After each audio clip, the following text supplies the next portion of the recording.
নমস্কার, আমি শ্রী বিপ্লব আপনাদের কাছে এসেছি একটা নতুন জিনিস বলার জন্য। ঠিক নতুন বলা যাবে না এটাকে, কেননা এটা নিয়ে আলোচনা অনেকেই করে যে আমার ব্যবসা কেন চলছে না, ব্যবসা কী করে চলবে, ব্যবসা খদ্দের হচ্ছে না, দোকানদারি করছি কিন্তু অথচ লোকসান যাচ্ছে। দোকানদারি লোকসান যাওয়ার জন্য মানে ব্যবসার উন্নতি না হওয়ার জন্য কিছু কিছু ক্ষেত্রে আমরা মনে করি তার ভাগ্যকেই দায়ী করি। কেন একই জায়গায় দেখবেন অনেক দোকান আছে যারা পরপর সেই দোকানদারি দারগুলো অনেকের ভালো চলে, আবার তার পাশের দোকানটা আমার খারাপ চলছে। তার মানে কি হচ্ছে, তার ভাগ্য ভালো তাই তার দোকানটা ভালো চলছে এবং তার পায়া ভালো তাই হচ্ছে। এই পায়া পায়া কি, আমাদের পায়া বুঝতে হবে যে পায়াটা কি, যে আপনার পায়া কি, তার পায়া কি, ওর পায়া কি। মোট 4 রকমের পায়া হয়, যে পায়াগুলোকে আমরা বলি স্বর্ণ পায়া, রৌপ্য পায়া, তাম্র পায়া এবং লৌহ পায়া।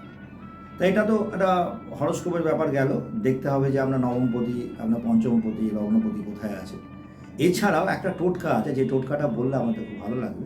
যদি খদ্দের না হয়ে থাকে এটা ট্রাই করে দেখবেন। এই ট্রাই করে দেখলে নিশ্চয়ই আপনাদের উপকার হবে। এটা উপকার ছাড়া অপকার হবে না, যে কি করলে ব্যবসাতে খদ্দের বাড়বে এবং খদ্দের আসবে এবং জিনিসপত্র বিক্রি বাটাগুলো বাড়বে। যারা ব্যবসাদার ভাই আছেন বা যারা বন্ধু আছেন তারা এটা অবশ্যই ফলো করবেন, আমার এই চ্যানেলটা সাবস্ক্রাইব করবেন এবং এই চ্যানেলে লাইক দেবেন এবং এটাকে আরও যাতে আমি বলতে পারি তার জন্য আরও এগিয়ে নিয়ে যাওয়ার জন্য সাহায্য করবেন। যারা ব্যবসায়ী বন্ধু আছে তারা এইটা অবশ্যই শুনবেন, তাদের জন্য স্পেশালভাবে এটা বলা। ব্যবসায় কী করে খদ্দের আসবে তার জন্য একটা ছোট টিপস আমি দিচ্ছি আপনাদেরকে। সেটা হচ্ছে খুবই কম খরচ, অনেক টাকার ব্যাপার নেই। কোনো জ্যোতিষীর কাছে গিয়ে বলবেন না যে এইটা আমাকে করে দিন, ওটা আমাকে করে দিন। অবশ্যই আপনার ভাগ্যটাকে বিচার করাবেন, সেটা আলাদা ব্যাপার। আপনার হরস্কোপ বিচার করবেন, সেটা আলাদা ব্যাপার। আপনার জন্ম তারিখ, জন্ম সময় এবং জন্মস্থান কোথায় হয়েছেন সেটা দিয়ে আপনি অবশ্যই বিচার করবেন। সেখানে আমরা বৃহস্পতি কোথায় আছে, শুক্র কোথায় আছে, বুধ কোথায় আছে, এগুলো দেখবেন। অথচ আরেকটা ব্যাপার বলে দিচ্ছি, যেটা টিপস বলা হলো, যেটা টোটকা বলা হলো, সেই টোটকাটা একটু পালন করবেন, দেখবেন আমাদের ক্ষেত্রে দেখা যাবে যে খদ্দের আধিক্যতা বেড়েছে এবং খদ্দের বাড়বে। এটা একটা আমার বিশ্বাস এবং এই বিশ্বাস থেকে আমাদের বলছি যে যদি মনে করুন যে খদ্দের বাড়াতে চান, ব্যবসায় উন্নতি করতে চান, অবশ্যই এই টিপসটা পালন করবেন। এবং এই টিপসটা কী টিপস আছে এবার আপনারা শুনে রাখবেন। ধরুন খদ্দের আসছে না, জিনিসপত্র বিক্রি হচ্ছে না এবং আপনি খুব হতাশাগ্রস্ত হয়ে যাচ্ছেন, তাহলে আপনি এই টিপসটা ব্যবহার করবেন। এই টিপসগুলো করবেন, এই টিপসটা ব্যবহার করলে কিন্তু আপনার অবশ্যই খদ্দের আসবে, অবশ্যই আপনার ব্যবসা ভালো চলবে। কী করবেন আপনি একটু মন দিয়ে শুনুন।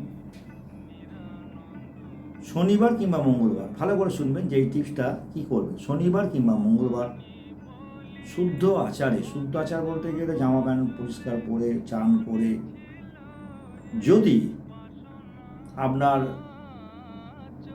যেখানে বসেন ব্যবসার যেটা টাট বলা হয় বা যেটাকে আপনার জায়গা বলা হয় বা যেটা ডয়ার বলা হয়, সেই ডয়ারেতে যদি আপনি, এটা খুব ভালো টিপস, এটা আপনারা শুনুন, মন দিয়ে শুনুন।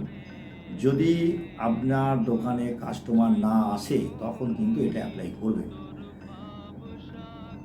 শনি কিংবা মঙ্গলবার দিনকে শুদ্ধাচারে চান করে কী করতে হবে, আপনার ব্যবসার স্থলে, ব্যবসার জায়গায় ডয়ারের মধ্যে বিজোড় সংখ্যা, বিজোড় সংখ্যা বলতে 3, 5, 9, 7, 11 বিজোড় সংখ্যা রূপোর বল, ছোট ছোট রূপোর বল, এবং তাকে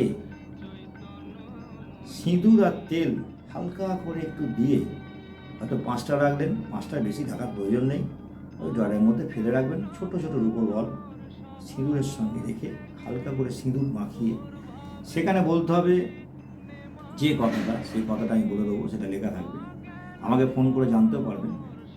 তাহলে ওটা আপনি ডয়ারেতে রাখছেন, কিংবা শনিবার কিংবা মঙ্গলবার দিন শুদ্ধাচারে রাখবেন। যদি কেউ রূপোর বল না পারেন করতে, তাদের জন্য মটর কড়াইও রাখতে পারেন, গোল গোল, সেটাও রাখবেন। কিন্তু সেগুলো আবার দেখা যায় অনেক পোকা টোকা ধরে যাবে কিংবা নষ্ট হয়ে যেতে পারে। তার জন্য পার্মানেন্টলি যেটা করবেন সেটা হচ্ছে ছোট ছোট রূপোর বল রাখবেন 5টা, সিঁদুর বা তেল মাখিয়ে ডয়ারের মধ্যে লাল কাপড়ের মধ্যে বেঁধে রাখবেন। তাতে আপনার বিক্রি বাটা বাড়বে, এটা আমার বিশ্বাস। এটা আপনারা করে দেখবেন, এটা করলে কিন্তু খুব ভালো উপকার পাবেন। ব্যবসা বন্ধুদের জন্য বলছি। আমার মন্দিরতলায় চেম্বার রয়েছে এবং এই মন্দিরতলায় একটাই চেম্বার, আমি নিজস্ব চেম্বার ছাড়া বসি না। আমার এখান দিয়ে দেখবেন, এখানে ফোন নাম্বার যাচ্ছে, আমার নাম জ্যোতিষশাস্ত্রী শ্রী বিপ্লব। আমি বিগত বহু বছর ধরে বহু রকমের লোকের হাত দেখেছি, বহু লোকের আমি ছক বিচার করে দিয়েছি, যাদের যাদের কাজ হয়েছে তারা উপকৃত হয়ে রয়েছেন, বহু লোক উপকার পেয়েছেন। কখনোই খারাপ কাউকে গাইড করব না। আমরা এটা করে দেখবেন, অবশ্যই আমাদের অনেক কাস্টমার আসবে, যারা ব্যবসা বন্ধু তাদের ক্ষেত্রে বলছি, কাস্টমার আসবে, বিক্রি বাটা বাড়বে। আমাকে ফোন করবেন, রূপোর বল 5টা ড্রয়ের মধ্যে রাখবেন, লাল কাপড়ে বা লাল শালুদের মধ্যে রাখবেন, এবং এর একটা আলাদা মন্ত্র আছে, সেই মন্ত্রটা আমি বলে দেবো। সেই মন্ত্রটা যদি পাঠ করতে পারেন খুব ভালো, সেটা একটা মঙ্গলের মন্ত্র, যদি প্রতিদিন পাঠ করতে পারেন খুব ভালো হয়। কী করবেন? নমো ক্রাং ক্রিং ক্রংস ভৌমায় নমো, এই মন্ত্রটা কিন্তু রোজ একবার করে পাঠ করবেন পূর্ব দিকে মুখ করে। এটা করলে কি হবে? এটা করলে আপনার দোকানে বিক্রি বাটা বাড়বে। আজকে এই পর্যন্ত বলে রাখছি, পরবর্তী এপিসোডে আবার বলবো। আমার সঙ্গে থাকুন, এই চ্যানেলটা সাবস্ক্রাইব করুন, এটা খুব ভালো লাগবে আপনাদের। দেখবেন, অনেক কিছু জানতে পারবেন। আপনার ব্যবসা যদি মন্দা চলে তাহলে এটা করে দেখবেন, এমন কিছু খরচ নয়। পরবর্তীকালে আপনারা আসবেন, আমার চেম্বার হচ্ছে মন্দিরতলা, হাওড়া শিবপুর মন্দিরতলা। নমস্কার।